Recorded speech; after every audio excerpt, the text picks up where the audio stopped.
You know, back in the day, they thought that was demons. They were afraid the demons were going to enter your body after you sneezed, and that's why they say bless you.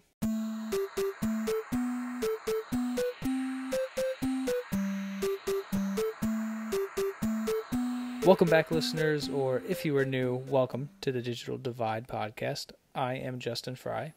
And I am Joshua Charletto. This is episode 23, so let's cut to the chase. So, what about Doctor Who? Yes, you've never watched Doctor Who before? I have watched Doctor Who before, actually. I've watched several episodes, and apparently there was some random audiobook that a friend gave to me that I listened to as well. Yes, so Doctor Who, Season 11, first episode of the season, premiered on, I believe it was Sunday. Was it Sunday? Or Saturday, sorry. Because it was BBC America, and you know how all that jazz is. It's like a day behind, etc., etc. But, so the first episode premiered on Saturday, and it's a big deal because we've had several Doctors already. This is technically the second wave of Doctor Who. The first wave of Doctor Who started in the 70s. Yeah, I was going to ask, how is it season 11 when they started in the 70s? I thought that they did, and now you just said that. So it's kind of like, think of it as like pre-canon and then now canon. Wow. But that's the best way I could explain it. It's like it's pre... we had the early ages of Doctor Who, which they still reference in the new seasons, but they basically did like a reboot of the seasons. So wait, they didn't officially decanonize the previous? You're just trying to make that comparison? I'm trying to make a comparison. They took a very long break. And then I think they restarted the season numbers because it would be too complicated and confusing for those who would be jumping on to Doctor Who, maybe on season 5. And then... yeah, so I don't know the reason behind it. But anyways, so we're on season 11, and we've had several Doctors. We've had the Doctor I don't care about, and then we had we had David Tennant, then we had Matt Smith, and we just had Peter, and I could never think of his last name. But anyways, now we're on the new Doctor. It's Jodie Whittaker, and it's a woman. And it's a big deal because there's never been a woman Doctor. And there's a lot of speculation of, oh my God, there's a woman Doctor, it's going to be different. It kind of defeats the purpose of Doctor Who, which I disagree. But she did a really fantastic job. They brought in some new companions, as always. Companions are people that go along with the Doctor through his or her, now I have to say that, their escapades. So they're called companions, and there's new companions. And they also, on the first episode, introduced a new villain, which is a big deal because we haven't seen a new villain in a while. So I was really skeptical, but man, she killed it, and it was really cool. And the videography was amazing. It's definitely starting to feel less cheap budget sci-fi and more of like a legitimate sci-fi show. Which is nice. That's exciting. I really enjoyed it, and I can't wait for this season. So I'm going to restart watching Doctor Who because I really stopped after the last Doctor. I was not a fan. The low budget feel of the original show, that's wrong. Not the original. Because I've seen, maybe there were episodes from the 90s and then like the 2000s. A couple of episodes. I think the last episodes were in the 80s. Weird. Okay, so I don't know which ones I saw then. I'll have to ask my friend who gave them to me to watch. And it was the low budget feel that turned me off. I'm terrible, but I get turned off by that pretty easily. That's why I didn't watch Star Trek for the longest time. So yeah, and correction, it was Peter Capaldi is who the last Doctor was. But yeah, it was definitely meant. I mean, that was the kind of the aura of Doctor Who. It was this cheap sci-fi budget or cheap budget or low budget sci-fi show that was super corny, but had just this great story behind it. And somehow my mom actually got me into it because my mom and her father watched it when she was younger. And the story behind that is that she showed me Doctor Who once. I think she happened to like start watching the new seasons that started up again in the early 2000s or late 2000s, or it might have been early 2000s. And I just got hooked, and then that's that. And now I'm a 26-year-old watching and loving Doctor Who, and hopefully it keeps going because I'd like to see if my kids would watch Doctor Who. So it's Yeah, great. I saw the ones from 2005, which Yes. was Christopher Eccleston was the doctor, I Yes. guess. The bald doctor. Yes. Yeah. So, He's not my favorite. So, but I watched it. He was okay. I just never liked him. But yeah, that's it. I put a an article in the news or in the news section in our show notes, and we'll post that too. But the article points to a Rotten Tomatoes article pointing out that it received a 95% of on their tomato meter, which I don't know what that means, and it received some it's just the certified. rating. Yeah, it's a rating of 95%, which is really high, and received some special sticker / award for certified fresh, which I guess is a big deal because they're making it a big deal. So that's pretty good, and I'm excited to see where this goes. So yeah, that's that. Well, it's not my cup of tea, but it's relatively sci-fi, and so I'm glad that it's succeeding and people are still so into it. So Yeah. anything sci-fi should succeed, in my opinion. Yeah, exactly. The It's more another the show. merrier. I'm just glad it's finally reboot. Like and I've got this interest again to see the show. So yeah, I'm just excited for that. Awesome. Yeah. What about you? Well, last week I had a news article about Facebook leaking 50 million user accounts, something something. And this week I linked two news articles kind of related. So one of which is a big thing that Google Plus, which was another social media site, but it was Google's. Way back in the day. Yeah, they launched it a long time ago, but it still had been going, believe it or not. And 2009 or 2010, something like that. yeah, which I mean is granted that's not a super long time ago, but for social networks that actually is a long run. So Yeah. I guess there was a data breach that they covered up. Google covered up. And this is the typical flash in the pan news article that was talked about for a day. And now nobody's really talking about it, even though Google covered up a breach. So that's pretty big. And that's kind of where I'm going with both of these articles. It's the attitude that people take towards these breaches and these invasions of privacy within the social media. So the next article that I have as well, both of these will be in the show notes, was about how Facebook, in general, people do nothing about their account, don't delete it, don't change anything, even though there are breaches all the time.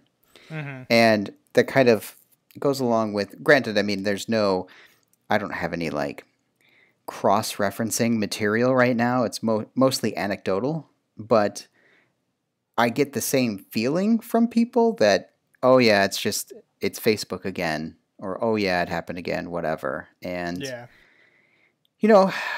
Nobody's really holding the social media sites to any standards anymore, it seems like. It's just like it's okay, no big deal, I've got nothing to hide type attitude. And I get that feeling. In the case of Google, it becomes a little bit more of a problem because Google does more than just, tie in your circles, as they call them. Yeah, that's such a weird, the whole. If you've never seen Google Plus, take a look at it if you can. Still, just at least try and maybe don't set up an account, but just look at some. I don't think you can anymore. I think it's shut down. Yeah, maybe I think it. I hope so, but it was really. I don't know. I don't think it ever caught on because of various reasons. It came out too late. And in a time when Facebook basically was already dominating MySpace and making them like the essential only place to go for social media and it was really hard for Google my opinion, to really come out on top or anywhere near the middle on this point. So well, yeah, and it was a weird launch, and then it was very convoluted. I just mentioned the circles, the interface was weird, and so it took a lot of effort to kind of get into it and. It had a community. There were a lot of people on there. But the point is that when it comes to Google, they do more than just be your social media. They are always mining your email. They're always mining the data you use when you search, or the searches use, I should say. Yeah. They're always mining all that stuff. And so they have access to a wider range of information about you, and therefore it can be more dangerous for that kind of thing. And even in the Facebook arena, it's not about what you put on Facebook 100%. It's also about how many dots you can connect, in my opinion. When you start piecing some of this stuff together, and if someone were to, say, have access to Facebook based on a breach, and then they take that and use that same password on another site, say Google Plus or say Yahoo or something, maybe use the same password. I don't know anybody who uses the same password for, various websites. But if you did and they had it, they could start piecing things together. And I know I'm using the they, and I'm kind of making straw men here, but I just want to point out that it's something worth guarding and something worth caring about. And we need to start holding these companies more accountable. So anyway, they're both interesting articles, and they will be in the show notes. Yeah, and I hope people, after hearing this, or like the last episode, went and actually changed their Facebook password, because I didn't see one thing at all show up on Facebook recently about changing passwords, because usually they'll do like we recommend that you change your password regularly, or when we have instances like this, or maybe even Google themselves, they'll send like a notification to say, hey, friendly reminder, it's always good security practices to change your password regularly, just in case somebody gets a hold of your account. So let's hope. And full disclosure, I'm doing that right now. Every day it feels like I try to make the decision if I'm going to delete my Facebook account or not. Yeah. I go into this whole line of thinking where, like, I really just want to delete it, and yet it's the Facebook thing where there are connections on Facebook that I have that I don't have anywhere else. And so, granted, you could do the responsible thing and go contact the people that you would care about on that list and say, hey, I'm leaving Facebook. Where can I contact you? And yet you're talking about potentially hundreds of people for some people. So that's just daunting, and then you give up. At least I do. I'm like, forget it. I'll just keep it. Yeah, it's a little harder than just a quick email to like a grandma or an aunt who uses Facebook to talk to you. But I mean, it's the typical thinking, and this is the hard thinking that you have to do with yourself.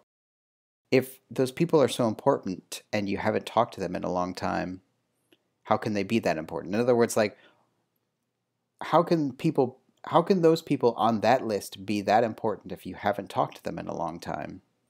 I mean, cutting ties with them isn't going to, do you a disservice. You don't really contact them. So I don't know. It's tough. It's a tough thing, and they know that, and that's how they make their money. So it's difficult, of course. And I just want to point out that even I, who cannot stand Facebook, I still keep my account. I don't post anything usually, but it's hard for me to delete.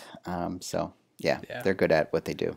My wife just has over the past, I guess it's been deleted for over a month. She deleted her account over a month, and I kid you not, within the first day, people were like, "Oh my, did your wife delete her account? Did she do this?"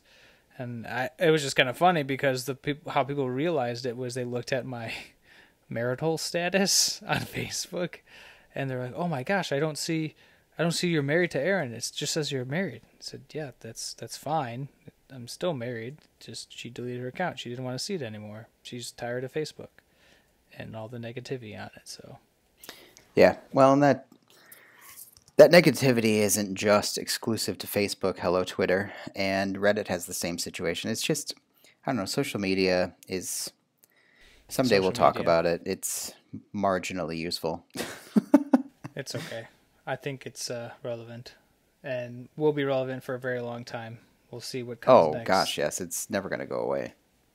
It will change forms, and various companies will open and shut and whatever. So hopefully, good faith. There'll be something that comes up that's replaces it for the better, and we won't be having these conversations. There'll be things of the past. So yeah. So and then my follow-up, really the only follow-up I had, was that we mentioned the breach, And I mentioned changing your password, which is always good practice. And I would recommend doing that regularly, like every 3 months, every 6 months, do Hmm. some kind of interval. But there's For sure. also a way you can check where your account is being used, and this is really useful. And I'm looking, of course, now I can't find it. Security and login. If you go into Facebook and you go drop the caret down in the upper right, you can go to settings and then security and login, and you can see all of the different devices that are logged into your account and log them out. If you don't recognize the device or any of the Yeah. devices in that list, log them out. Just kick them out, because there's, with that breach and then with every Facebook breach, there's a lot of dummy accounts that get created that look like your account, and they take your friends and they start posting, and it's just a mess. So They post Ray-Ban deals yeah. all over the So place. look at that list if you have a chance. It's a good practice to kind of look and see who's logged in and from where. And if you don't recognize it, just log out, because you can always log back in if it was you. So Yeah, exactly. And what's nice too, when you even change your password, it tells you, hey, now that you've changed your password, we recommend to log yourself out of all the devices and log back in with the new password. But just for your convenience, like you just said, it'll list those things that are logged in. And it showed me that I was logged into my phone, my iPad, and those were the only two devices, which good, because that's the only two devices that I have that I actually log into with Facebook. So cool. Hopefully someone takes that. yeah, just some tips. Just some tips for the road. So I've been wanting to do this for a very long time. What's that, Justin? What have you wanted to do for a very long time? So I don't know when you told me this. We were in conversation, and I'm sure the conversation was revolving around the news, and the news is I'd like to capitalize it as THE news, like capital T. And you made a comment to me one day saying, I hate the news. And I just looked at you and said, what do you mean you hate the news? That's such a broad statement. I don't understand. Please explain. And I think we've always kind of bounced around, and I'll try and poke at it, and you're like, I'm not ready. Or you'll give me some very to the point answer, but it just leaves me with open-ended. I guess I have more questions for you.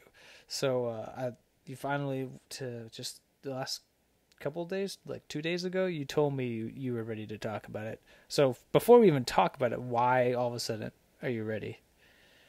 I don't know. It just caught my fancy in the list.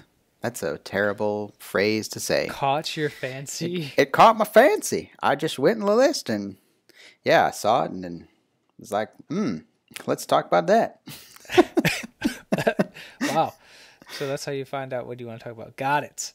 But it was just that you were ready, just mentally, I guess. There was nothing really in particular that made you ready to talk about it.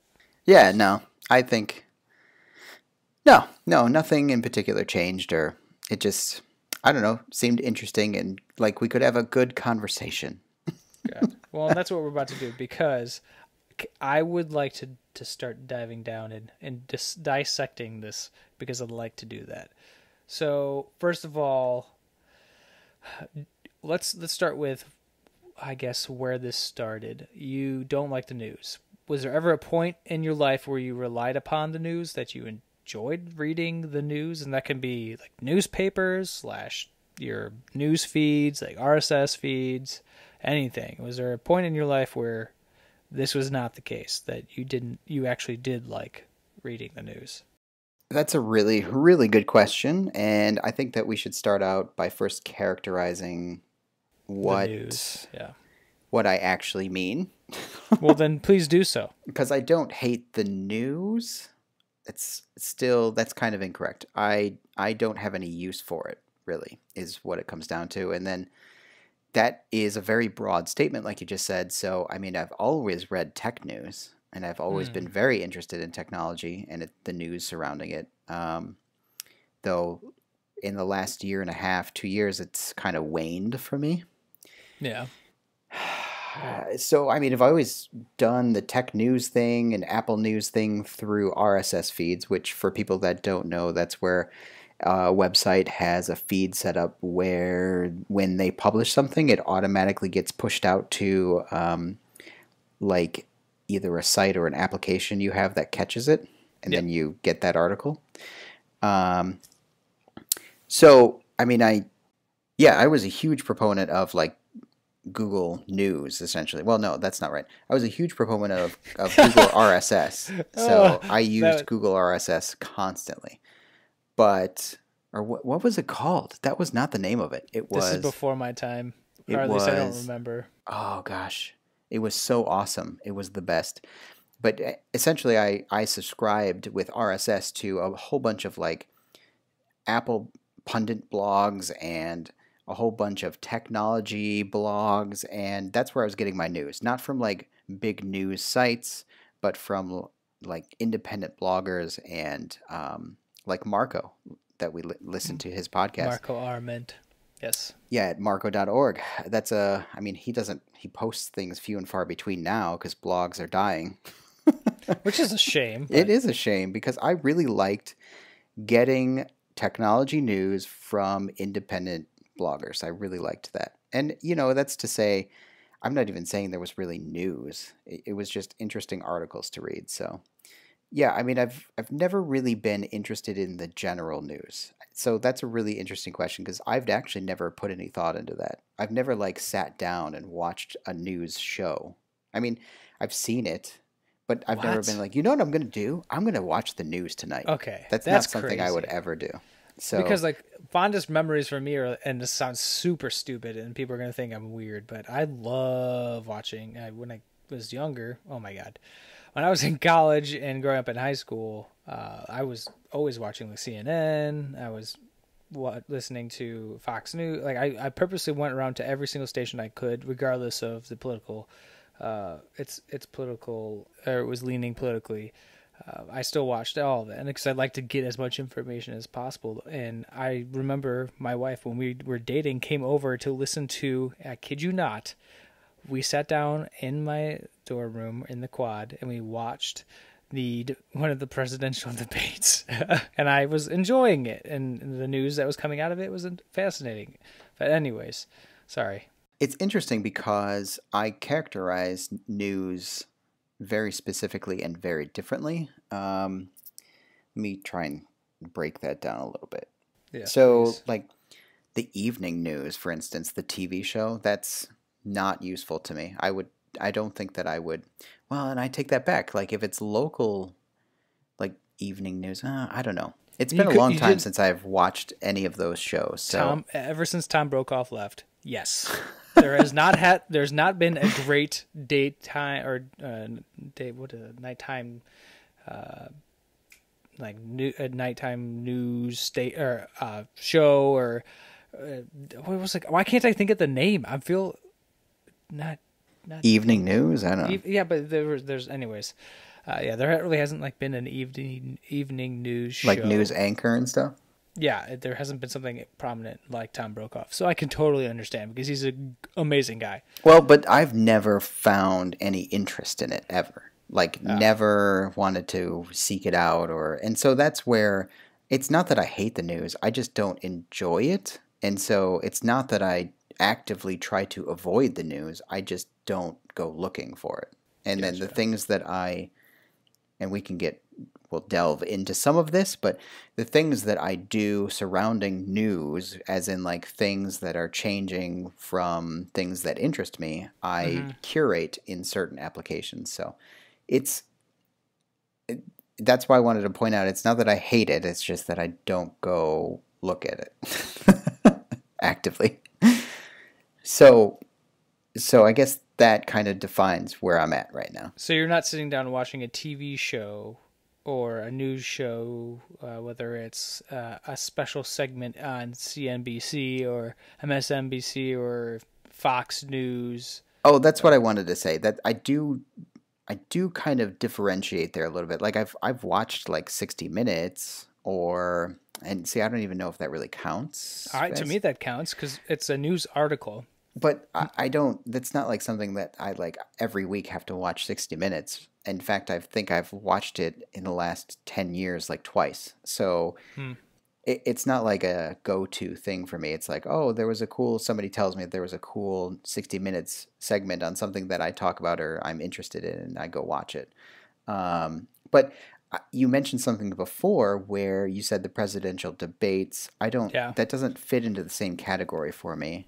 That and like, that makes sense. Yeah, that and like, if you're really into, and I'm not, but I get it, I get doing this, like sitting down and watching, like, I don't want to say, I guess C-SPAN, where you're like watching real live feeds of like congressional hearings or like yes, that kind of thing to me makes sense because you're watching what's happening. Does that make yeah, sense? Like you're not getting a story a regurgitation third, of something. second Yeah, hand. Yeah, you are actually actively taking part in the story that's happening. So, or not taking part, but like watching you're it watching happen. it. Yeah, So watching it live. Yeah, it's almost like you.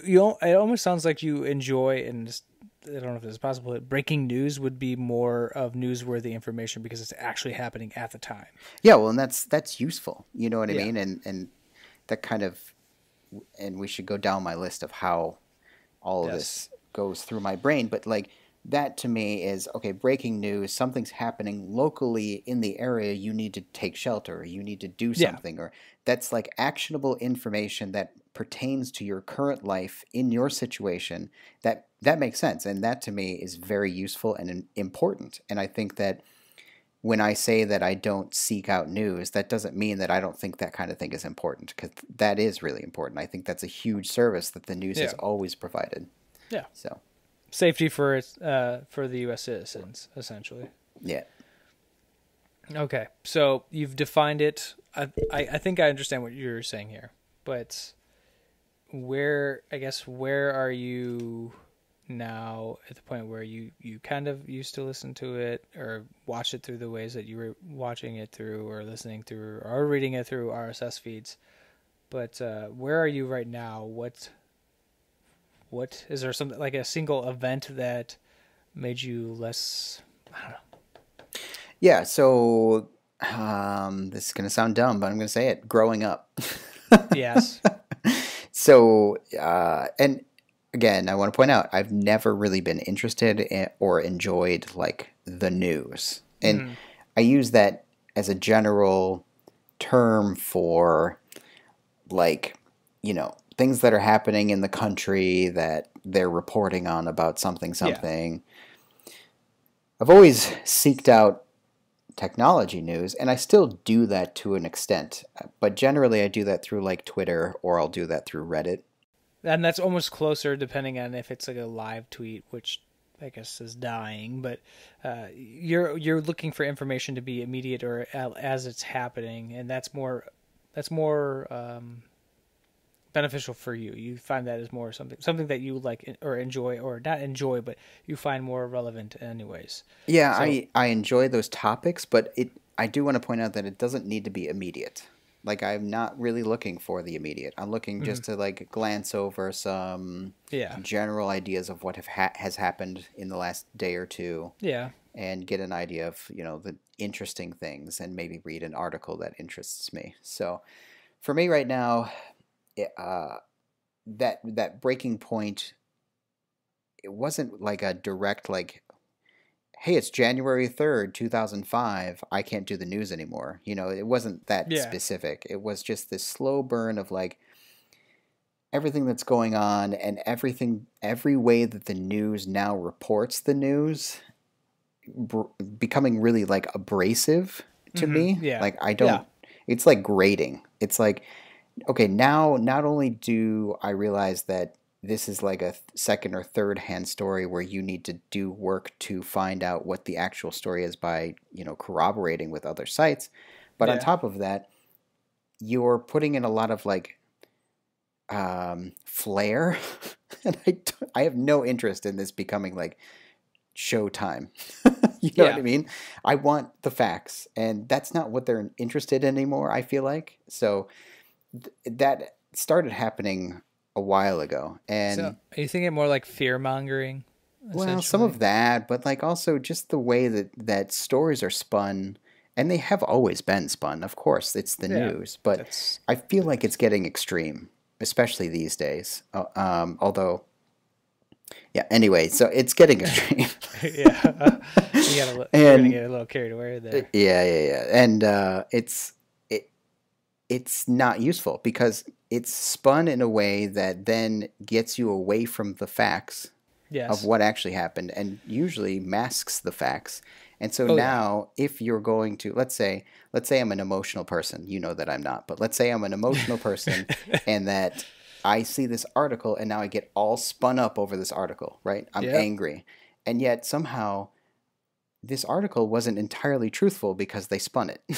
So that to me is like a whole bunch of wasted effort and time and just not something I have time for personally. Well, and they can be doing that to gain the readers. They're Oh, trying to make that's money. absolutely what they're doing for sure.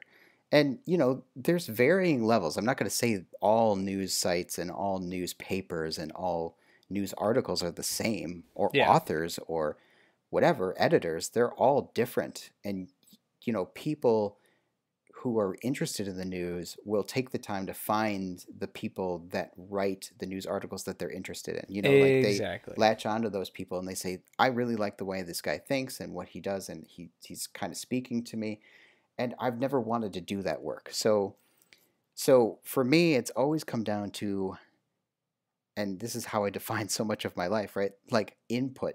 This is a fire hose of input, and I have no interest in curating it and dealing with it and making sense of it You when have even five when you minutes to read, and you yeah, read right. the two articles that already pique your eye or like pique your interest as you're glazing over the hundreds of articles that could be out there. I have X amount of time, and within that time I have X amount of attention, and then within all of that I have no interest in doing the work to pull out what actually might be the actual facts and useful.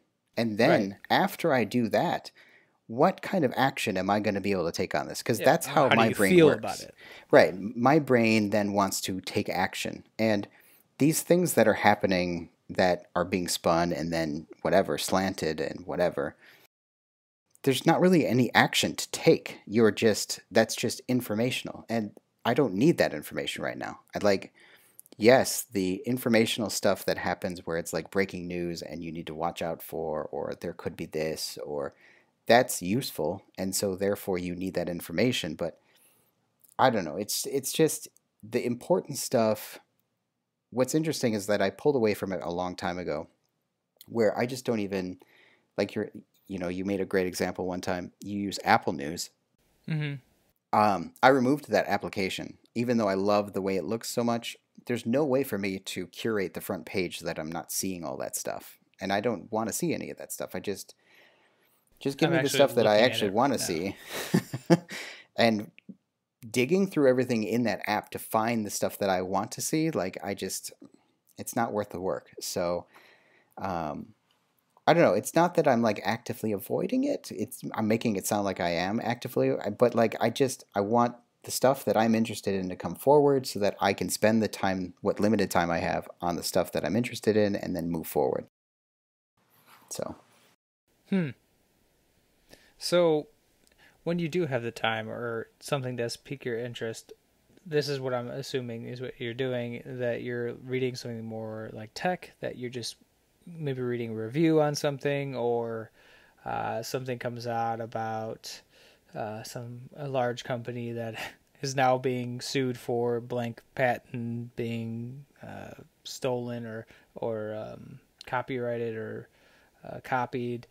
You're really just looking for the quick one time things just to read over and oh, it's interesting, and you just kind of save it to share with somebody later, or just never share it. You just want some input of some sort. So I don't think that there's anything wrong with that, and I don't think there's anything wrong with saying that you don't like the news. It's almost like you don't like where and how upfront and, as you said, abrasive the news is now. So like I definitely get that. yeah, and the focus really for me is that it's really is a use thing. Like, Yeah. do I have any reason to know or care that X company is suing Google? Yeah. Like, is that How does something it that affect you? how does that affect my daily life? What do I need to care about there? And, there's articles that I see that really rile people up and get them really emotional. And, I understand that. Of course, there's articles that do that to me too, Yeah. and I don't I don't need that. There's a lot of times where I just want to step away from that and get what I'm like at work, get done what I need to do. It's just another distraction and another way that I can not be productive, or it's I don't know. And this is why I avoid this subject usually with people, because there's not really a great way to explain it without sounding like I'm a pompous jerk who just doesn't want to hear about people getting hurt. But the thing is that it's a level of input for things that I can't control or take any influence on. Where I think that people who are interested in that kind of thing should focus their attention is like local news, or like local government, like city, state. That stuff is so important, and I feel like that gets so little attention compared to, say, like the national news or the federal government or international news. Like these are things that are way outside of your influence and scope, and if they are something that you care so deeply about, like go do something about it. Go stand on the steps of Capitol Hill and protest, or go become a politician, or go raise money. Like that's something that is really important to you. Take action. It's the stuff that I can't take action on that I don't have any interest in dealing with at that moment. Hmm. So, yes. Which is ultimately a way of reducing input in my life. Like, I'd like to control as much as I can about what limited time I have in order to Yeah. make sure that I use that time to the best of my ability, especially for like my family. And then um, in turn, that reduces stress, right? So I'm not taking in as much information that is not something I can do something about, and I'm not churning on that information then, and then I'm not worried about that right at that moment. Like I can focus on the things that are important at the moment, which usually is the things that are around me. I can That are focus on, relevant. Yeah. yeah, the things that are really useful to my neighborhood or my community. Those are the things that should be my focus. And I feel like that kind of stuff is like a pay it forward kind of situation. Maybe I'm wrong, but like you start taking interest in your community, or you start taking interest in Other your people neighbors, follow. and that stuff pays off to your daily life and to their daily life. And that's Right. where you can make such a difference. And instead of germinating and ruminating on all these things that are happening that you can't do anything about right now. So I don't know. That's where that all comes from, which is, it sounds crazy, but it is the way I think about it. Well, And it almost sounds like being a parent has, I think, influenced a lot of this. Just from hearing you talk about it, talking about worrying about the people around you, your family, and the information that you're receiving and how it pertains to them, if it affects them at all, and then the community that you're in. It just sounds to me like a lot of this was stemmed from becoming, an adult slash growing up, as you said, but really being a parent and having other things you need to worry about, that and also worrying about what your kids are going to see in the news, if they happen to sit down and read the news or watch the news. Or I think there's a lot that plays into it, that you start to realize, wow, this is garbage, or there's this garbage information that my kids could be receiving, and how to maybe get rid of it or avoid them reading it or watching it. That's another hairy topic there. yeah, well, and there are important things. I'm not going to say that like you shouldn't be, because if I usually have this conversation, people then say, well, you need to be informed. You need to be Well, blah, blah, you blah. do, but being informed can be completely is really it's vague. Informed about Right. what? Things Right. that Well, pertain to you. That's what matters. That's being exactly. informed.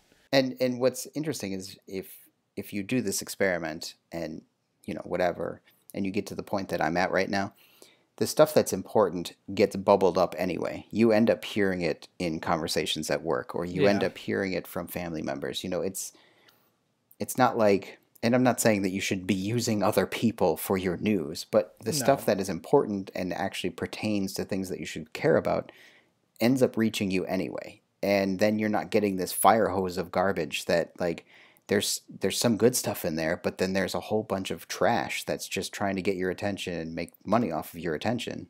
Yeah. And so, I feel like there are some places where you can still go get the old-fashioned journalist who cares deeply and pushes the issues. And then there's so many places now that you can just go to be entertained. And that's not something I'm looking for in the news. I'm looking to get factual information and act on that. And if I want to be entertained, I'll go watch Game of Thrones or The Expanse. I was gonna say, go to YouTube. Go to YouTube and watch stupid, like, people talk about the news but ostracize it, or maybe they'll make fun of it or poke fun of it. That's if you want to be amused, go do that. Part of it for me was the parent part of it, but the other part of it was that I always found myself asking, what could I have done with that time? And usually funny. Sitting down and like teaching myself something, or thinking about or reading some research about something, or diving into medical journals, or that kind of stuff. That's useful information that you can then extrapolate into other parts of your life. Or like, I when I first pulled away from it the most was when my first son was pretty young, and I was teaching myself programming. And I remember so much of what I taught myself, which is fantastic. But that was really only because I had pulled away from a lot of that stuff and just said, what do I need? Like, what's important to me? What's useful information to me? What can I take that time and actually do something useful with? And I feel like it's just a lot of wasted brain power and effort that goes into caring about some issues that are really important, but some issues that are just not. Like sometimes I'm just like, that's a news article? Or you see the typos and the grammar mistakes? Oh my gosh. Oh yeah, don't get me started. But like, I saw one article the other day, like, cat jumps out of window. And I'm like, are you kidding? Like, that's something that somebody should be reading about? But now you're interested, because why? You're like, is it seriously something that about a cat that jumps out a window? And it could be nothing relevant. It could be something incredible, like an incredible story. So of course now you have to read it, and then you read it and you realize literally a cat jumped out a window, and they decided to report on it. And it's a privilege, but it also is like, okay, I would rather focus my attention and time in something more useful, is really what it breaks down to. So speaking of wonderful news articles, I'm assuming this is something that you would have passed on, but on my front page on Apple News, I have an article saying right here from People Magazine, so you already know where this is going. It is about Ariana Grande's fiance covering up a tattoo inspired by his fiance, Ariana Grande. And it's literally an article, I can tell just by the paragraph below of the synopsis of it. It's about her fiance, Pete Davidson, covering up a tattoo, and what they're speculating of what that could mean. Could that mean that they're no longer together? Could that mean that he's having second thoughts? Could that mean they're fighting? So, like, stuff I can care I can give two flying blanks about this, but for some reason it's showing up on my front page labeled "For You." Why is this for me? I don't want it. Yeah, and see, that's a great example. You just wasted my time. Exactly. I've wasted trying to figure out why this is here. And that's just it. It's like, I buy into a lot of technology stuff. Where I draw the line is when somebody's telling me what I should be paying attention to. And Facebook's really good at that. Like, that bothers the crap out of me, that Facebook has algorithms that shows you only parts of what you're subscribed to, or parts of who you like to follow. I can't stand that. You are missing things, and that's not your choice. And granted, there's nothing you could do about that. And there's no reason to get upset. That's just their service, and you're buying into that service. It's just, I don't like that. I want to go somewhere where I can curate my own interest, information, and just, consume it as I prefer. So, I don't know. It's a different way of thinking, and it certainly has been in conflict with certain people as I talk with people, especially at work. Think I'm very strange. But, my colleagues eventually accepted it and asked me if I heard about X, Y, and Z. And I'll go, no, I didn't. Tell me about it. And that's where that whole people side of things comes into it. So I don't know. It's just a different way of thinking about it. Actually, the person who really characterizes it the best is CGP Grey on his Hello Internet podcast. I don't know what episode it was. Dang it, I just made a note. But they talk a lot about that all the time because he is way more vocal about it than I am, and he practices something very similar to what I'm talking about. So. He practices some other out there things too as well, like shutting himself off from the internet is one of the things that he's currently trying to do and has done in the past. Oh, I think that's super important these days. Yeah. Well, I think that if you can get the chance to unplug for at least a day or a couple days. Yeah. I mean, he does it at like weeks at a time. But he makes his money from he produces podcasts and such through the internet. By shutting off the internet or stepping away from the internet, he's essentially moving away from his bread and butter. Like that never makes sense to me. But he explains the complication there for that too. So yeah, but like I've never understood people who give him crap about that because I don't. There's obviously a way he's doing it, and I get what he's saying. He's stepping away from the internet, as in like social media, paying attention to the things that he could have, wasting his time reading articles like that when he could have been doing something else professionally, or like something to build him up professionally or personally. But he still produces that information because he believes in what he produces and thinks it's not garbage. I don't think that there's any correlation to the fact that he makes his money off the internet and he has to step away from it because he is mindful enough to understand where his attention is most useful and how he needs to manage his attention, and stepping away from the internet is the way that he accomplishes that. So it's not a correlation, but people will draw that line between the two and say, well, I don't understand. You make your money off the internet. And it's like, okay, that doesn't mean anything. He's a fascinating guy in itself. He's one of my favorites. I enjoy him because of the things that he does, and he's super smart. Yes, he is. And just to nerd out a little bit, I'm listening to a Cortex episode right now. It's another podcast by Relay FM with Mike Hurley and CBD. I always say it wrong. CGB Grey. CGB Grey. But they're talking about comparing like Siri shortcuts, and he just has this plethora of Siri shortcuts that it's unbelievable. Oh, that's awesome! I'll have to listen to that one. Yeah, it's crazy what he's done. But he's a very smart and intellectual guy. But some of the facts and the comments that he makes, and he tries to get other people to do it too, to jump off the internet or at least disconnect, which I think is really smart and ironic in the sense that he's creating a YouTube video to tell people to get off the internet. But that is besides the point. I think no matter what, or no matter who you are or what you do, I think taking time away from all that is so important. Yeah. I feel like it's like being detoxing. in the moment is like a dying art. Like we, and I sound like old man Josh here, but TM.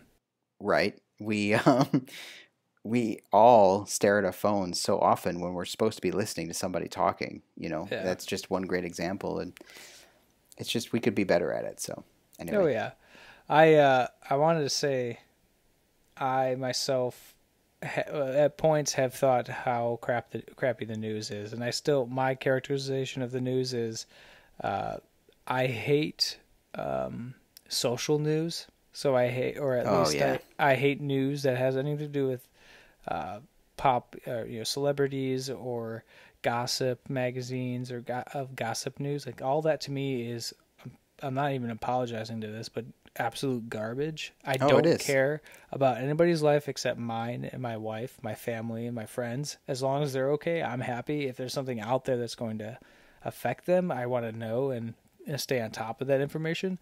But I can care less if Tiger Woods is now dating some other lady who may or may not have known that he cheated on his wife, but didn't say anything. Like, I don't care. Like, I really don't care. That's their own life. I want to know news that's relevant to me. So thank you for wasting 10 minutes of my life while I'm waiting for the weather, or maybe waiting for to find out, like, I don't know, maybe there is an actual article I want to know about childhood cancer that's coming on, that's promoting childhood cancer awareness during the fundraising month. So I don't know. I have my fair share of news that I immediately avoid this just by looking at who's publishing it. But I like the news and I will always be somebody that's actively looking for it. Right now, at least, until maybe something changes. Whenever I become a father, that might change. But I want to be as informed as possible, and so I try and focus on all areas, not just tech, but I'm into politics, and I've always been into politics. I'm always looking up on that, regardless of the controversies that are happening. I'm always trying to see what side's saying what, and basically just trying to see what political events and how it pertains to me and how that could affect my life. I want to make sure that when I make that decision, when I vote, that I'm making a logical decision instead of just going with who's Republican or who's Democratic or who's a Democrat. So we have different opinions, I think. I still think that there are good mediums out there to read the news, and there are good publishers out there. I do agree with you that some of it is garbage, or a majority of what's coming out lately has been garbage, but it's to each their own. You can choose to listen to it or not. I can ignore it and not care at all. So, yeah, I still think people need to pay attention to it because it could be relevant to you. You could have something locally that you need to know about and need to watch out for. So, yeah. I, for the most part, disagree. So, and that's okay. That we're allowed to do that. And as you know, my favorite thing to say is freedom of speech. So, oh God, I can say whatever the heck I want, and it shouldn't matter. You don't have to listen to me. Don't listen to it. Don't care. Just move on with your life. Anyways, well, thank you. Do you have anything else you wanted to tell the world while we're talking about news? I think we dissected it. We've got to the point where I understand what you mean by saying you don't like the news or you hate the news. So yeah, well, that's not even what I said, but yes, right. What do you mean? Well, yeah, I mean, like, I don't actively seek out the news. That's what I'm saying. That's why we've clarified that you don't actually hate the news. You just don't. Yes. You don't make an effort to correct to look for it. Yeah. That's that, and that's okay. There's nothing wrong with that. Some people don't even read the news, and some people read terrible news articles and publications that should never be writing anything. Like, what's that crazy article newspaper that's always like, oh, that's the 3-eyed child born from an alligator and a panda bear. I don't know. Isn't that all of them? I thought that was all of them. It's like the Insider. Or National Inquiry or something ridiculous. Inquirer or something. Yeah, those are great. You should read all of those. Those are all true. Fact. All facts.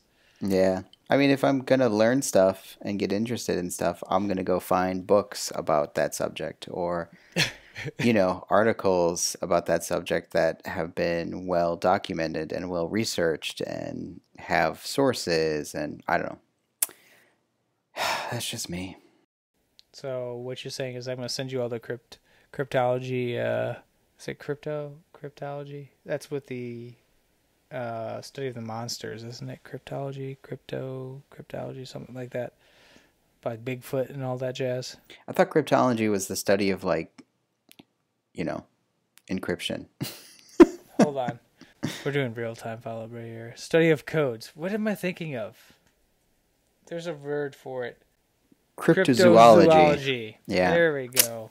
God dang, I knew it. Cryptozoology. I'm going to find some articles and books to send you about that because we all know Bigfoot's real. Hey, I read stuff like that when I was a kid. A I kid, loved the I still paranormal look at books that like that. stuff. One of my favorite books when I was younger, that scared the crap out of me. I was home alone at the time, and I was reading about the Bermuda Triangle. Oh, And that it stuff's was so good. dark and it was storming, and I was like, "Oh my gosh!" Things you shouldn't do when you're alone and it's dark and raining. I think I was like 12 or 10 or something. It was crazy, but I was so scared. It was so awesome. There are so many good podcasts and so many good websites and blogs that post all this. I'm not saying nonsense because I don't want to hurt anybody's feelings, but just great articles on recent breakthroughs on finding Bigfoot or the Loch Ness monster. It's great, and just like the paranormal stuff that we've been talking about every episode now. Thanks.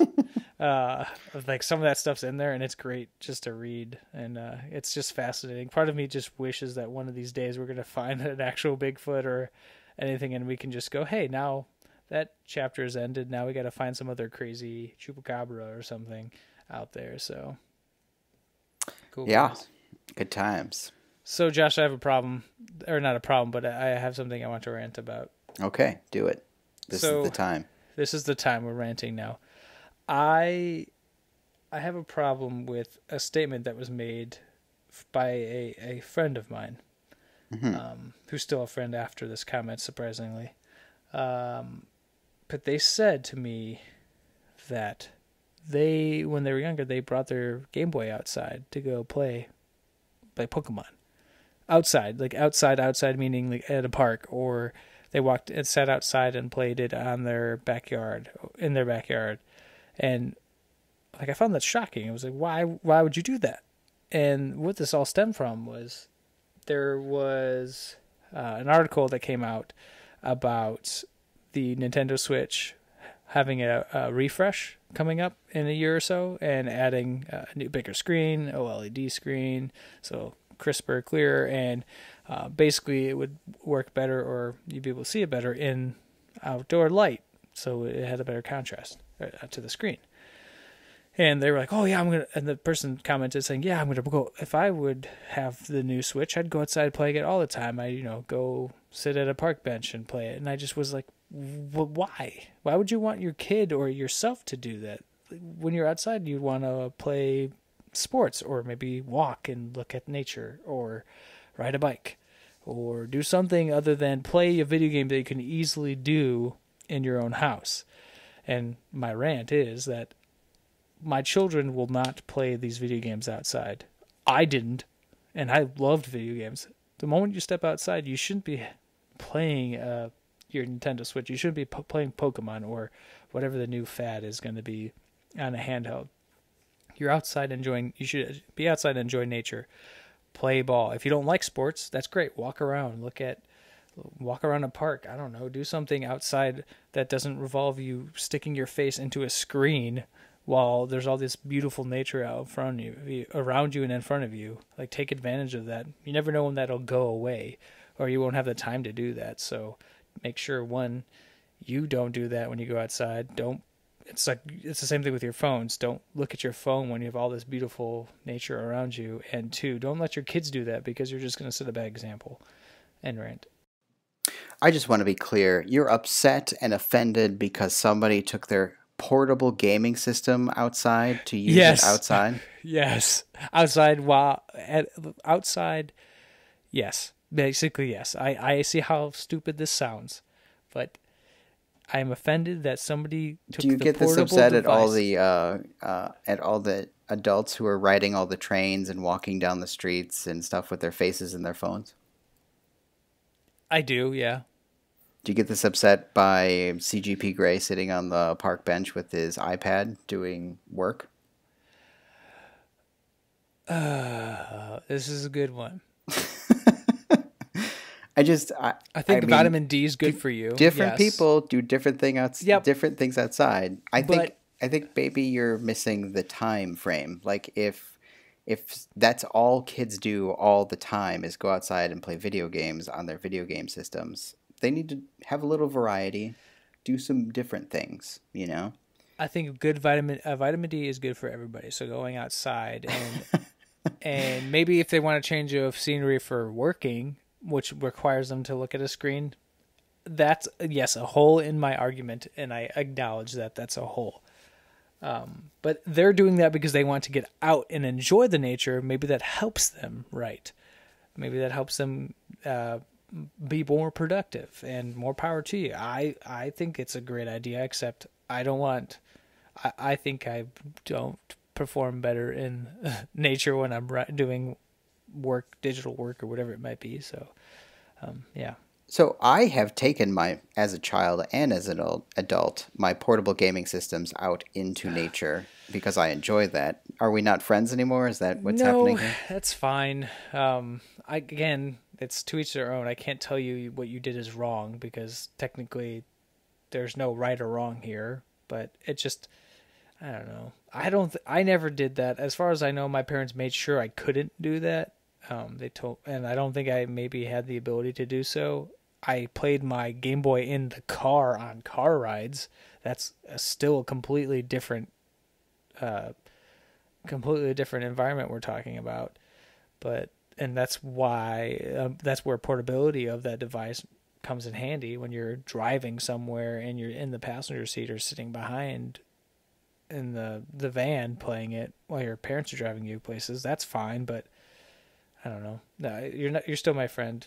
Oh, thank goodness. I mean, I just have fond memories of taking my original Game Boy out into the park and just, sitting on the wall and just playing Game Boy quietly to myself. Maybe I should ask a bunch of jocks and be like, "Did you ever play any Pokemon when you went outside, or did you play sports?" I bet you they're gonna be like, "What's a Pokemon?" Or I'm just kidding. They would probably say, "No, we played sports when we went outside." My guess. So maybe I'm looking at the wrong clientele, but I just don't know what the goal is then. The rant Are you is just saying that the jocks are better than the kids No. who take the video games outside? This is becoming way more complicated. I've just tried. The moral of the story here is please enjoy nature. There's all these wonderful things outside that you can enjoy. Maybe spend some time outside, get some vitamin D, throw a football or baseball around, walk around your neighborhood, go to the park with your children, have them play outside and play with them, and push them on the swing. I don't know. Just maybe people need to get out a little bit more. That's all. Go run. Interesting. I just ran today and it was wonderful, and it was beautiful out, and it was amazing to clear my head. So, anyways, I think this is just getting into an area where I need to stop talking. Well, my rant is about staying inside. No, that's a lie. My rant is about a first world of all first world problems, since, I hate when people say that, but it totally is. It's totally a privileged problem. There are way too many cool books to read, and I am having a hard time finding the time to read them all. And I just want to read them all, and it sucks. I want to read all the cool books, and there's no time. So that's my short inside, always being inside reading books rant. Wow. Okay. I mean, I feel like I could dissect that more, but I'm not going to, because that's not what this is meant for. Well, I did it to you. You can dissect away. Too many books. You don't have time. Too many cool books to read. There's not enough time. You have children that go to bed, and then after you go to bed, you mean you're not saying, "Man, I really am just going to read my book now after I put my children to bed." Yeah, sometimes I do that. So, how big of a priority? Because my problem is that I have anxiety when I read. This sounds terrible. Do you really? I didn't know that. Yeah, so when I read books, I have anxiety that I have an agenda to finish the book. I need to finish this book. When I'm laying down and getting ready for bed, or at least winding down, the first thing that comes to my mind is should I be reading a book? Wow. Yes, it's literally I should be reading a book right now. And sometimes it gets a little intense where I will literally have an impossible, or the situation I'll be in is I'm so indecisive if I should just watch some TV show before I go to bed, or if I should just read some news articles, or if I should be reading a book. And almost always it comes out like I stop doing everything else because my mind goes, you're stupid. You should be reading a book. Why are you doing all these other things? So wow. yeah, crazy. Therapy is a good idea. Yeah, and that's why I read so many books. I have never felt that way. And honestly, when my brain says you should be doing something, I immediately do the opposite. Like I'm like, oh, that's a good sign that it's becoming work, and I would rather do something more entertaining. So I will do something else then. Yeah, no. That's really interesting. No. Well, so recently I haven't really been playing many video games. Just there's not a whole lot of time to sink into those. And I'm not trying to glorify busyness because I hate when people do that too. I'm too busy. I'm too busy to do stuff. But, there's only so much time in the day. And like you said, it comes down to like there's 9,000 things you could be doing: playing a video game, watching TV, watching all the movies, reading books. And my interests and priorities change all the time. But recently it's been almost all books. Yeah.